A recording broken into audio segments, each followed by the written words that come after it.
Guys कैसे हैं, उम्मीद करते बढ़िया ही होंगे। देखो हमारे अंकुश जी जा रहे हैं और साथ में ओम जी भी हैं। आज हम जा रहे हैं राजगिरी करने, जो कि इसमें सामान है। धीरे धीरे बोल कोई संभाले। ये हमारे दो लेबर हैं जो किया देखा रहता उठावे जाता है।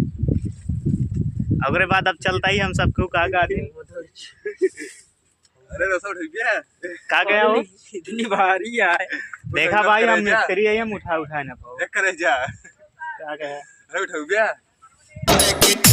तुम मुझको उधार दे दे हमार मरदा